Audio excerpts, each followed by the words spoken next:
अस्सलाम वालेकुम नाज़रीन, प्रोग्राम हॉट सीट के साथ मैं हूँ आपका मेज़बान फरहान अकबर खान। तो नाज़रीन बढ़ेंगे आज की टॉप स्टोरीज की जानिब और आपको बताएं कि पाकिस्तान तहरीक इंसाफ की रहनुमा उमर यूब ने बताया है कि आजी का कहना था कि पार्लियामेंट पर एक्शन स्पीकर के इल्म में था और कानून के मुताबिक हुआ था। उमर यूब ने पार्लियामेंट हाउस में मीडिया से गुफ्तगू करते हुए कहा कि बतौर अपोजिशन लीडर जलसे के बाद मैं आज पहले 3 सेशन में आया हूँ। इन्होंने बताया कि मुझ पर 3 FIRs थी। कल पेशावर हाई कोर्ट से ट्रांजिट और प्रोटेक्टिव बेल हुई। पीटीआई रहनुमा ने कहा कि यह सितम जरीफी है कि लीडर ऑफ अपोजिशन के खिलाफ भी FIR दर्ज हुई। पहले जो FIR की दरखास्त दी गई थी इस पर मलिक इम्तियाज का नाम लिखा था। उन्होंने बताया कि मलिक इम्तियाज PTI छोड़कर नून लीग में रहे थे जो 6 माह पहले इंतकाल कर गए हैं। तो नाजरीन मैं आपको अपने पैनल का तारुफ करवाता चलूँ तो मेरे साथ मौजूद है मोहम्मद हारून पवार साहब। आपका ताल्लुक पाकिस्तान पीपल्स पार्टी शहीद भुट्टो से है और आप डिप्टी सेक्रेटरी भी हैं। तो जनाब हारून पवार साहब आपको अपने शो में वेलकम कहते हैं सर। कैसे आप खैरियत से हैं?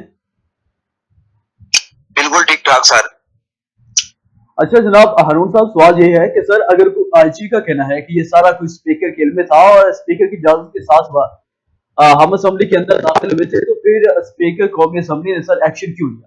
स्पीकर साहब ने आईजी को बुलाकर वहां पर क्यों अपना सारा स्टाफ जो है वो सस्पेंड किया और क्यों किस तरह के जो है एक्शन लेते रहे सर? बिस्मिल्लाहिर्रहमानिर्रहीम। सर मामला ये है कि पाकिस्तान में तमाम चीजें प्लान के मुताबिक होती, कोई भी चीज इत्तफाकन नहीं होती जी कि जैसे कि गौहर अली फरमा रहे हैं कि जो स्पीकर को मालूम है तो ये बिल्कुल ठीक है। स्पीकर को भी मालूम है, तमाम अदारों को भी मालूम है। जी अपनी मर्जी के मुताबिक या इत्तफाकन कोई भी वकूआ नहीं होता।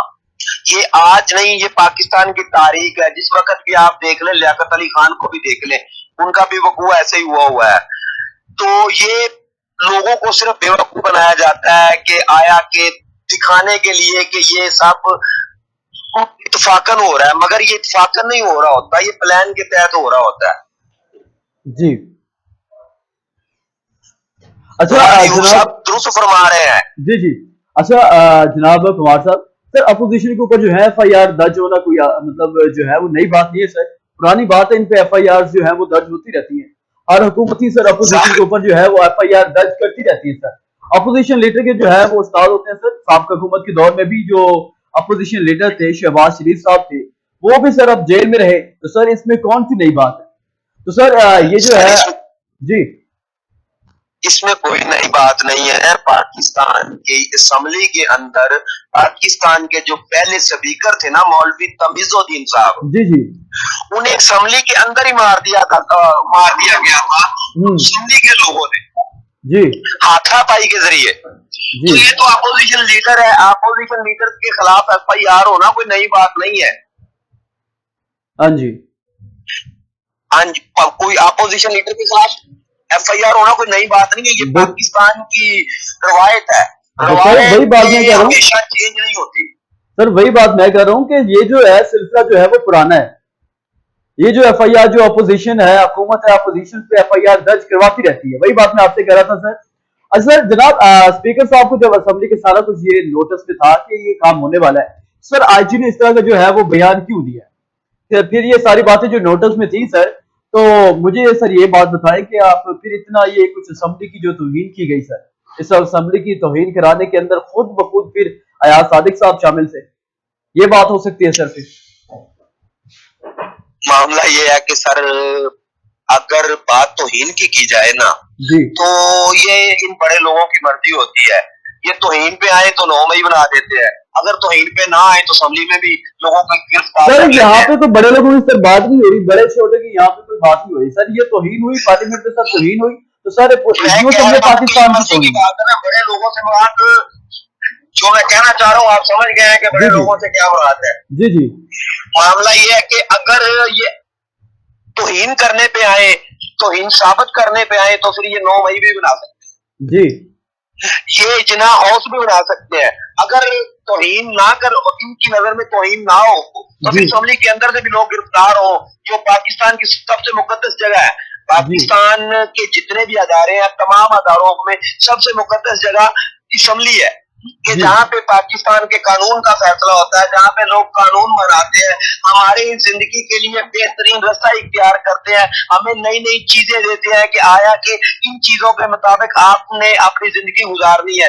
अगर उस जगह पर भी तौहीन, किसी के साथ बदतमीजी की जाए या किसी को गिरफ्तार किया जाए तो इनके लिए कोई नई बात नहीं होती। अगर इन लोगों ने किसी को मुल्ज़िम साबित करना हो तो फिर 9 मई भी हो सकती है। बिल्कुल। जी, तो नाज़रीन बढ़े अपने जो है अपनी अगली टॉप स्टोरीज की जानिब। तो जनाब जो है जजेस रिटायरमेंट की आईनी तरमीम कौमी असम्बली में 2/3 अक्सरियत हासिल कर चुकी है। सेनेट में 3 वोट कम। सरकारी जरिए का दावा, एक सरकारी जरिए का कहना है कि कौमी असम्बली और सेनेट में हुकूमत को 2/3 अक्सरियत मिलते ही आईनी तरमीम के जरिए सुप्रीम कोर्ट के जजेस की रिटायरमेंट की उम्र में इजाफा किया जाएगा। जरिए का कहना था कि हुकूमत के पास आला अदलिया के जजों की रिटायरमेंट की उम्र में इजाफे की खातिर आईन में तरमीम के लिए सेनेट में सिर्फ 3 वोट कम है। ताहम राब्ता करने पर वजीर इत्तलात अताउल्लाह तारन ने कहा कि कोई तबसरा नहीं किया। उन्होंने तस्दीक की, ना तस्दीक की। जब इसरार किया गया तो उन्होंने कहा कि वो वजीर कानून से बात करके फिर राब्ता करेंगे, लेकिन ये रिपोर्ट शायद होने तक इन्होंने राब्ता नहीं किया। ताहम शराकत जाहिर न करने की शर्त पर जरिए ने यह बताया कि हुकूमत कौमी असम्बली में 2/3 अक्सरियत हासिल कर चुकी है। सेनेट में अक्सरियत के लिए 3 वोट कम है, जो किसी भी वक्त हासिल होने की तवक्को है। जैसे ही तादाद पूरी हो जाएगी, आईनी तरमीम पेश करके पार्लियामेंट से मजबूत करवा लेंगे। आइन के आर्टिकल 179 के मुताबिक सुप्रीम कोर्ट का जज 65 साल की उम्र तक अपने ओहदे पर फाइज रहेगा, मास्वाई उसकी जो जल्द इस्तीफा देगा या इनके मुताबिक ओहदे से हटाया जाएगा। आइन के आर्टिकल 195 के मुताबिक हाई कोर्ट का जज 62 साल की उम्र तक अपने ओहदे पर फाइज रहेगा। ये कि उसको इस्तीफा जल्द दे या इनके मुताबिक ओहदे से हटा दिया जाए। हुकूमत सुप्रीम कोर्ट के जजेस की रिटायरमेंट की उम्र बढ़ाकर 68 करने का इरादा रखती है। हाईकोर्ट के जजेस के मामले में रिटायरमेंट की उम्र 65 साल की जाएगी और ऐसा आईनी तरमीम से ही मुमकिन होगा। चंद माह पर वजीर कानून आजम नजीर तारन ने मीडिया को बताया था कि हुकूमत की जानिब से जजेस समेत रिटायरमेंट की उम्र में इजाफे पर गौर किया जा रहा है। 7 मई को अंग्रेजी अखबार रोजनामा डॉन में खबर शाये हुई थी कि वजीर इत्तलात तारन ने इस ख्याल को मुस्तरद किया है कि रिटायरमेंट की उम्र में मजूजा तस्दीद जो है वो एक खास इदारे के फायदे के लिए है, और मजीद कहा कि अगर मंजूरी की सूरत में इस इकदाम को तमाम इदारों में नाफिज किया जाएगा। वफाक और वजीर कानून का यह भी कहना था कि चीफ जस्टिस की मुद्दत मुलाजमत से मुतालिक तजावीज को सख्ती से मुस्तरद नहीं करेंगे। इसके बाद हुकूमत बार बार तहदीद करती रही कि चीफ जस्टिस की मुद्दत मुलाजमत में तोसी कोई तजवीज जेर गौर नहीं, जबकि चीफ जस्टिस कह चुके हैं कि वो तोसी कबूल नहीं करेंगे। मौजूदा चीफ जस्टिस के हालिया ऑफ द रिकॉर्ड गुफ्तगू से मुतल्लिक सराइयों के हवाले से सूरत हाल वाज़ेह करने के लिए मंगल को सुप्रीम कोर्ट की तरफ से जारी करदा एक प्रेस रिलीज में कहा गया कि चीफ जस्टिस से इनकी मुद्दत मुलाजमत में तोसी के बारे में पूछा गया, जिस पर इन्होंने जवाब दिया कि चंद माह कबल वजीर कानून इसके चैम्बर में इनके पास आए और कहा था कि हुकूमत चीफ जस्टिस और पाकिस्तान की मुद्दत मुलाजमत से 3 साल मुकर्रर करने पर गौर कर रही है। प्रेस रिलीज में कहा गया कि चीफ जस्टिस ने सहाफियों को बताया कि इन्होंने वजीर कानून से अगर ये तजवीज इनफरादी है और अगर इस पर अमल किया गया तो वो कबूल नहीं करेंगे। प्रेस रिलीज में मजीद ये भी कहा गया कि पूनी चर्च और अटारनी जनरल भी मौजूद थे। तो जनाब पवार साहब, सर जब जस्टिस कहते हैं कि मुझे एक्सटेंशन नहीं लेना और ना ही मैं एक्सटेंशन लेना चाहता हूं, तो सर आप इस चीज को कैसे देखते हैं कि हुकूमत क्यों जबरदस्ती जो है वो एक्सटेंशन देना चाह रही है? हुकूमत क्यों दिन रात जो है मेहनत कर रही है इस एक्सटेंशन को देने के लिए?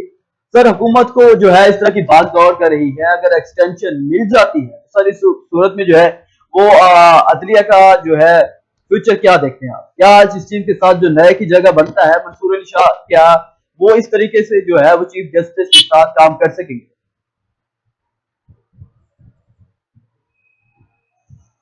पवार साहब, आप मुझे सुन पाते हैं सर? जी सर, जी बोलिए। सर मैंने आपसे सवाल किया पवार साहब कि सर जब जो है वो जस्टिस साहब जनाब जो है chief justice of Pakistan extension नहीं लेना चाह रहे सर, तो हुकूमत उसके जो है जबरदस्ती एक्सटेंशन क्यों देना चाह रही है? इसके पीछे जो है वो राज क्या है?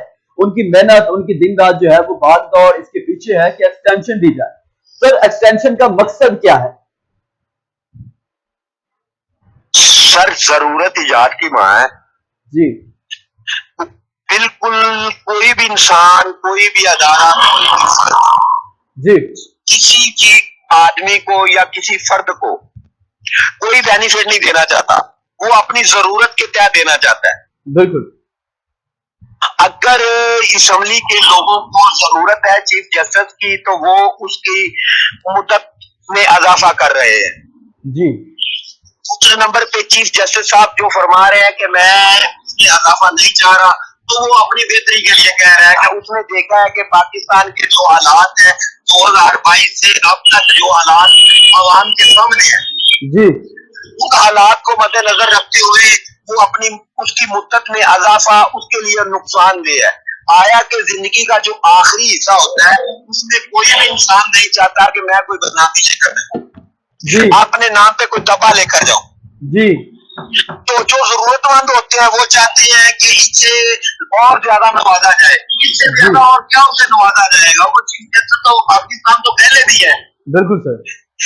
चाहे एक दिन हो चीफ जस्टिस, नाम तो उसका चीफ जस्टिस ही लिखा बिल्कुल जाएगा। सर, बिल्कुल सर, आया ऐसे कि ही। उसने साल या 2 साल के इजाफे के तौर पर उससे की मुद्दत में इजाफा कर दिया जाता है, तो जी। आया कि वो उसके लिए कोई बेनिफिट नहीं होगा, वो उसके लिए बिल्कुल। मेरा ख्याल है उसकी इज्जत में कमी आएगी। जी। अच्छा जनाब साहब, सर मैंने आपसे सवाल ये किया था कि सर जो हुकूमत इसके पीछे भाग रही है, दिन रात मेहनत कर रही है, उसकी जो है एक्सटेंशन लेना चाह रही है, इसको एक्सटेंशन जो है वो उनकी मुद्दत मुलाजमत जो है वो बढ़ाने की कोशिश की जा रही है, उसका मकसद क्या है? इसके पीछे कोई मकसद होगा सर हुकूमत का कि हुकूमत जो है इस चीज को बढ़ाना आगे जो है लेके जाना चाह रही है, इसका मैंने आपसे मकसद पूछा था सर। सर मकसद तो ये है, मैंने आपको वो एक ज़रबुल मिसल के तौर पे बता दिया था कि जरूरत इजाद की मां है। जी। उन लोगों वो बात मैं नहीं कहना चाह रहा ऑनलाइन में कि जो उन लोगों की जरूरतें हैं। जी। जी। आया कि आपने देखा कि पाकिस्तान में जो गवर्नमेंट काम कर रही है तो वो वजूद में कैसे आई है। जी बिल्कुल। ये आपने देखा है कि कितनी तकरीबन 16 पार्टियां रल के गवर्नमेंट कर रही है एक साथ। जी। आया कि जिस वक्त 16 पार्टियां एक साथ मिलकर गवर्नमेंट कर रही होगी तो किस तरह की गवर्नमेंट होगी, वो कैसे फैसले कर सकते हैं। आजादाना फैसले वो नहीं कर सकते, आजादाना तो फैसले वही कर सकते हैं ना कि जो एक पार्टी हो, अक्सरियत में आई हो और वही लोगों के फायदे के लिए सोच सकती है। इस वक्त 16 जमातों ने मिलकर गवर्नमेंट बनाई है तो फिर सिर्फ 16 लोगों के मफादात सार्थक होंगे। जी। आपने अपने मफादात को मद्देनजर रखते हुए एक शेर है, आलम बिका शौर बिका जाहिल न बिक सका ना कभी मुसलसी बिकी। जी। जी तो सौदा तो इन लोगों को होना है ना। बिल्कुल सर। अच्छा जनाब सर हरून फवाद साहब, सर ये जो चार जो है 5-5 साल एक्सटेंशन ले रहे हैं सर मुद्दत मुलाजमत के अंदर, आप देखिए नए आने वाले जो यंगस्टर्स है उनके लिए कितने मसाइल पैदा होंगे, कितनी जो है वो यंगस्टर्स है इनके रिटायर्ड होने के बाद जो है खाली होती है एक जो सर्कल चलता है सर। जब चीफ जस्टिस रिटायर्ड होते हैं तो फिर ऊपर जाते हैं और जो है वो वैकेंसीज हो वो खाली हो जाती है, फिर नीचे से जो है सेशन वगैरह वो हाई कोर्ट आते हैं, फिर नीचे की जो वैकेंसी करनी होती है सर वो एक पूरा एक रोड मैप चल रहा होता है। तो सर जिन जब जो है वो 3-4 साल की जो एक्सटेंशन दी जाएगी, मुझे जो है नहीं लगता कि मुलाजमत के अंदर तो देखिए सर कितने नौजवानों का जो है वो नौजवान बेरोजगार होंगे। तो सर ना सिर्फ जुडिशरी के अंदर ये गवर्नमेंट मुलाजमीन के अंदर होगा, बल्कि सर ये इस तरह करेंगे तो जो है जमीन के अंदर जो मुलाजमीन है इनके अंदर जो नौकरियां वो भी कम हो जाएंगी। और जो है पहले आपको पता पाकिस्तान कैसे जो है महंगाई में वो दफन हुआ है, तो सर इस पे आप क्या कहना चाहेंगे? सर ये जो आपने सवाल किया ना, ये पाकिस्तान में सबसे ज्यादा अफसोसनाक बात है। जी बिल्कुल। पाकिस्तान की आबादी है तकरीबन 24 करोड़। जी। उसमें 10 करोड़ वो लोग हैं कि जो 22 साल से लेकर 30 साल की उम्र तक है। जी बिल्कुल। और वो पढ़े लिखे लोग हैं। बिल्कुल सर। आपने देखा है कि ये तो सिर्फ अदलिया है, आप किसी भी अदारे को ले लें, तमाम अदारों पे जो सरबराह लगाए जाते हैं वो रिटायर लोगों को लगाया जाता है। जी बिल्कुल ऐसे ही है। तो जिसे रिटायर किया जाता है, रिटायर का मतलब होता है कि ये अब फ्री हो गया। बिल्कुल सर। इसका काम खत्म हो गया है। जी। अब ये काम करने के काबिल नहीं है। बिल्कुल सर। नए लोगों को मौका दिया जाए।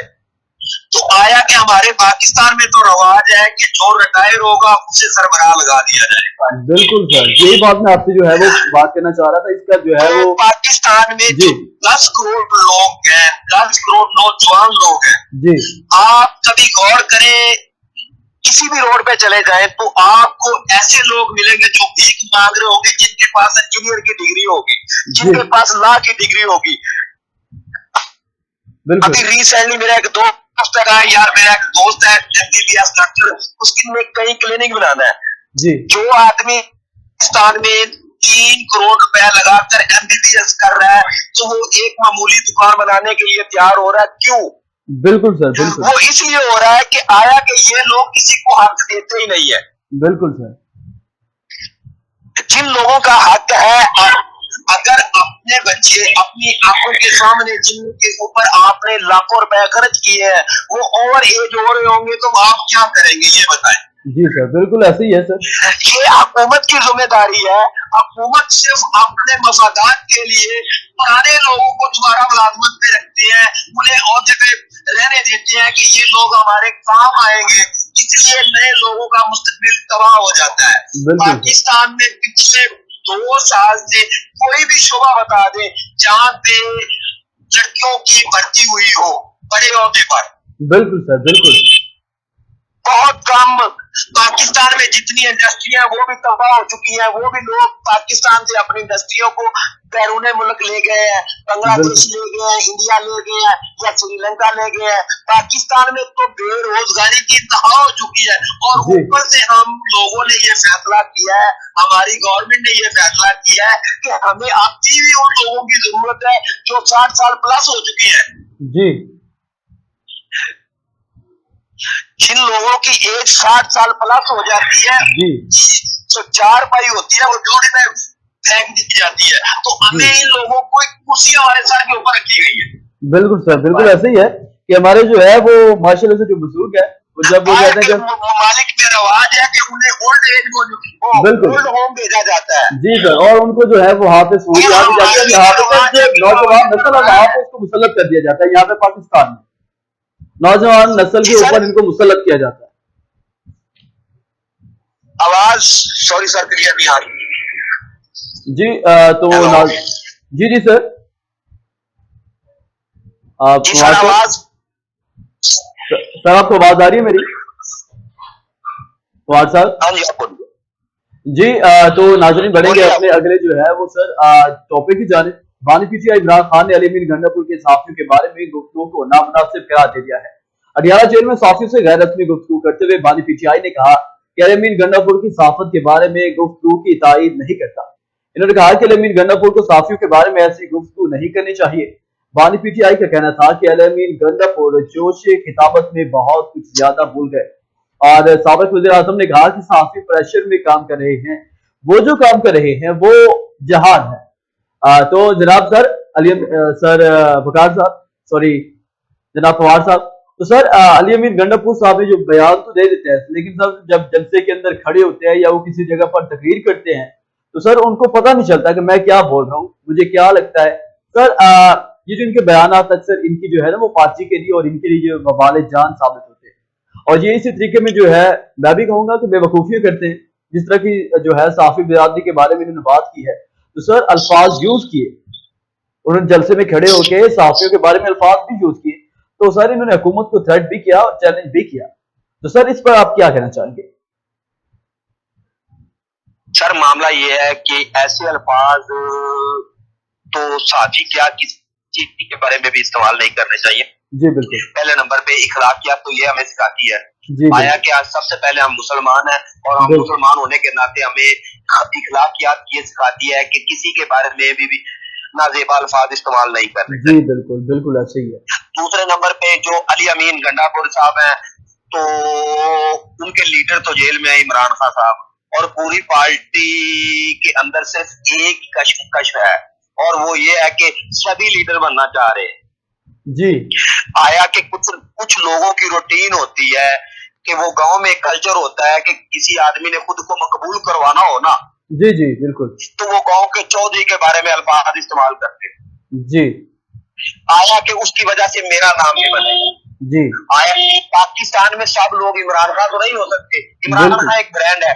बिल्कुल सर, बिल्कुल जी मामला ये है कि अब वो साफी बरादरी, अगर आपको किसी साफी से कोई परेशानी है, कोई साफी को आपने देखा है कि वो ये काम करता है, तो आप नाम लेकर उसका इस्तेमाल करें। अल्फाज अल्फाज सिर्फ भी घटिया नहीं इस्तेमाल करने चाहिए। जी सर, बिल्कुल बिल्कुल सर, एक जो है वो इज्जत और तमीज का जो है हाँ, वो दायरे में रहकर होना तमीज चाहिए। का दायरा जी होना चाहिए। जी वो तो आया कि गवर्नमेंट के खिलाफ या साथियों के बारे में अल्फाज इस्तेमाल कर रहा है, जी उसे आम आदमी के बारे में भी अल्फाज इस्तेमाल नहीं करने चाहिए। बिल्कुल सर, ऐसे ही है। किसी आदमी को अगर आपने मोटिवेट करना है, आप चाहते हैं कि पब्लिक कि आप दिलों में रहे, तो फिर आपको ऐसे बेहुदा और नाजेबा अल्फाज से माफी मांगनी चाहिए। बिल्कुल ये इमरान खान ने बहुत अच्छा किया है कि कहा है कि अली अमीन गंडापुर ने ये ठीक नहीं किया। जी आया कि बिल्कुल ये सर यही इमरान खान का बनता था, और एक पार्टी के हेड के तौर पर ये उसे का हक था कि वो अपने तमाम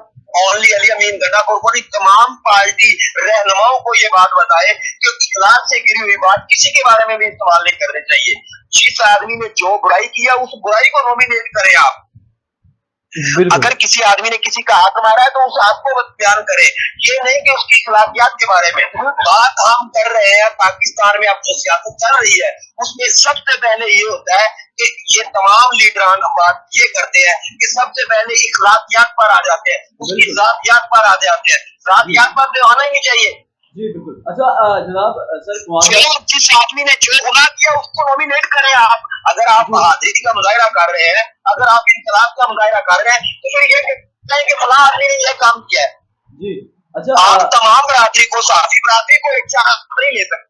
बिल्कुल सर, आप जैसे कि हमने देखा, आप जानते हैं, आप भी जानते होंगे सर इस जी बात के सर। बारे में। जनाब हरून साहब, सर सहाफियों के ऊपर जो है वो हर कोई इल्जाम लगाता आ रहा जी है। सर। ये अदल की बात है सर, पाकिस्तान में ऐसा ही होता है। जब सहाफी कोई बात कर ले सर, असेंबली के ऊपर बात हो जाए तो कानून पास हो जाता है सर। किसी पॉलिटिशियन पर बात कर ले तो सर जनाब जो है वो हरून साहब वो कानून पास हो जाता है। सर हम सहाफियों के ऊपर जिसका जो दिल करता है वो इल्जाम लगा देता है।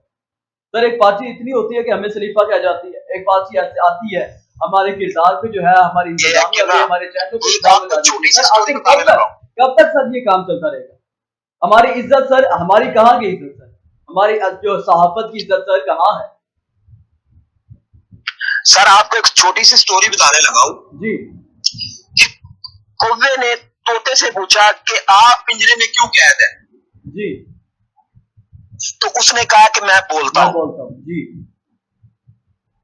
तो साफी बोलते हैं, साफी लोगों की गलतियों को नॉमिनेट करते हैं। तो जी आया कि तमाम लोगों को सिर्फ जिन लोगों पे बात करते हैं, साफियों के ऊपर वो बात करते हैं, अपना गुस्सा साफियों के ऊपर उतारते हैं कि ये सच क्यों बोलते हैं। जी बिल्कुल बिल्कुल ऐसा ही है। अच्छा सर, सहाफ़ी का काम है, उसके काम जो उसका असल मकसद ही यही है कि आपने सच और हक की जो है वो बात करनी है। आपका जो गलत जहाँ पे हो रहा है वो आपने गलत दिखाना है, जहाँ पे वो सही हो रहा है आपने सही दिखाना है। सर इस पे जो है वो लोग जो है आके इनकी ताज़ीम करते हैं सर, जो है बाद में प्रेशराइज़ भी करते हैं। यहाँ तो पे सर सर ये अवाम, रवाज हमारी नहीं जो है ना अवाम है ना, तारीफ इस पे जो बोलने है वो का। कोई बात नहीं उठाती, कोई आवाज़ नहीं उठाती सहाफ़ियों के ऊपर जो है ना। तो सर जो है कोई कानून आवाज आ पास रही होना सर? चाहिए। जी, जी पवार साहब आवाज आ आवाज़, रही है? जी, जी आवाज़ आ रही है। यहाँ पे सच बोलने का रवाज नहीं है। जी, यहाँ पे रवाज है खुशामद का। जी बिल्कुल ऐसे ही है। खुशामद एक दुख है, इसे लोग ज्यादा पसंद करते हैं। लोग समझते हैं कि कहीं ये लोग मेरी इज्जत कर रहे हैं, मगर वो इज्जत नहीं होती, खुशामद होती है। जी, और जो लोग सच्ची बात बताते हैं, हकीकत को बयान करते हैं, उन लोगों को ये अपना मखालफ समझते हैं, क्या समझते हैं कि ये लोग जी, जी, जी जिस पवार वक्त साहब। आपको अपनी बुराइयों के बारे में इल्म नहीं होगा, जी, तो आप अपने आप में बेहतरी कैसे ला सकते हैं? बिल्कुल सर, बिल्कुल ऐसे ही है। यहाँ पे तो रवाज ही नहीं है सच बोलने का। बिल्कुल सर जनाब पवार साहब, सर आगे बढ़े तो जनाब जो है एक सूबे का जो है वज़ीर जब साफ़ियों पर, ख़ातून साफ़ियों को किस तरीके से इल्ज़ाम लगाता रहा, आपका क्या तज्ज़िया है? सर इसके ऊपर कार्रवाई नहीं होनी चाहिए? इसके अलावा सर जो आपको है वो सज़ा भी इसको मिलनी चाहिए, स्टेज पर खड़े होके किसी ख़ातून साफ़ी के ऊपर सर जो है वो उसके साथियों को थ्रेट करना, तो इसके खिलाफ सर जो है वो कानूनी कार्रवाई भी होनी चाहिए, क्योंकि इस्लाम में सर सबसे पहले जो है ख़ातून की इज़्ज़त है। और खातून के बाद आपको पता है सहाफ़त भी एक बहुत माशाअल्लाह से बहुत अच्छा जो है वो पेशा है सर। पहले खातून, उसके बाद वो सहाफ़ी। जो हक और जो है सच की बात बाहर लेके आने वाले लोग, सर उन पे जो है वो बात करनी जाती है। सर मामला ये है कि मैं तो मर्द और औरत में फर्क नहीं तक करूंगा, मैं तो सिर्फ ये जी, बात करूंगा कि किसी के बारे में भी लफ्ज इस्तेमाल नहीं करना चाहिए। बिल्कुल सर, बिल्कुल। मामला ये है कि जिन लोगों ने ये लफ्ज अदा किया है, एक सूबे के बहुत बड़े ओहदे पे, सबसे बड़े ओहदे पे एक इंसान फाइज है, तो वो ऐसे अल्फाज इस्तेमाल करेगा तो आया कि हम दुनिया के सामने क्या वो अपना मुंह लेकर जाएंगे, क्या बिल्कुल, दुनिया को बताएंगे, क्या बिल्कुल, हम ये इखलाक क्या सिखाते हैं। बिल्कुल। उसने अली अमीन गंडापुर को चाहिए इस पे कि वो माजरत करे, जी, ऑनलाइन माजरत करे और कहे कि मुझसे गलती हो गई है। तो जी, ये बात अल्लाह पाक को भी बहुत ज्यादा पसंद होगी। जो इंसान अपनी गलती को तस्लीम कर जी, लेता है, अल्लाह की बारगाह में उसकी इज्जत बढ़ जाती बेशक, बेशक, बिल्कुल। है। कभी माफी मांगने से इंसान छोटा नहीं होता। जी, छोटा हमेशा वो होता है कि जो अपनी बात पे रहता है। बिल्कुल सर, बिल्कुल सर। तो जनाब हारून फवाद साहब, सर बहुत शुक्रिया, आप जो है वो हमारे प्रोग्राम का हिस्सा बने। आपने अपने कीमती जो है वक़्त में से हमारे लिए टाइम निकाला, हमारे लिए, हमारे चैनल के लिए, सर बहुत शुक्रिया। तो नाज़रीन हमें दीजिए थैंक इजाज़त, मिलेंगे नेक्स्ट इंशाल्लाह स्टोरी के साथ, नेक्स्ट प्रोग्राम के साथ। हमें दीजिए इजाज़त, अल्लाह हाफ़िज़, अपना ख़्याल रखिएगा और दुआ में